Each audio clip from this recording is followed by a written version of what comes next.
subject that we were given for our Pechacucha project was the concept of shared leadership and the power of the electorate.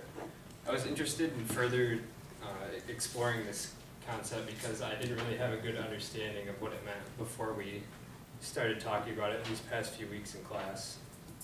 The main source that I used to supplement my learning for this was 1984, written by George Orwell. The novel focused on one man named Winston Smith who was trying to break free from an oppressive government that was lording over the entire population and trying to control everything that they did and everything that they thought.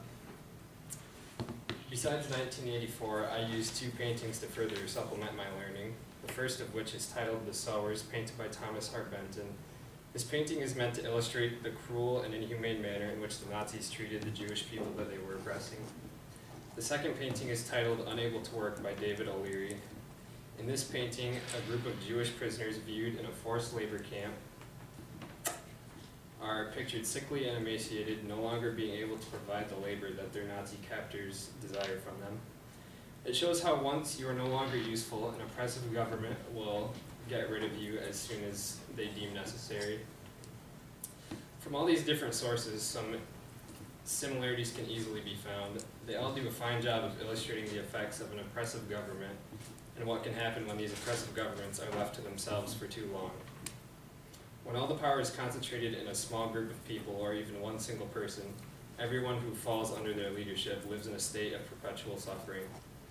All the sources truly show how when the sole purpose of a government is to control all those who fall under their jurisdiction, one can hardly label such an institution as a government.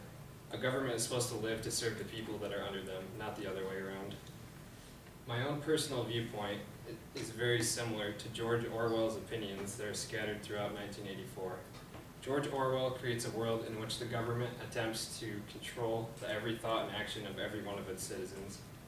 Although the novel has a somewhat sad ending, it shows how much effort the government had to go through in order to control only one single man.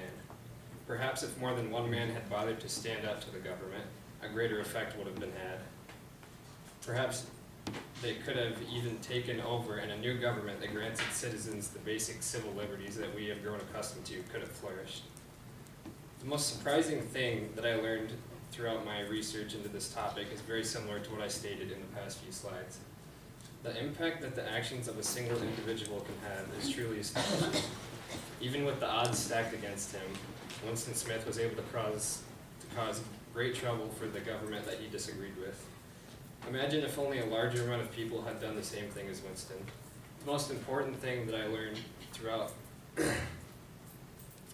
my research into this topic was that there isn't any government in the entire world that can oppress you if you group up with those around you, help each other, and stand up for what you believe in.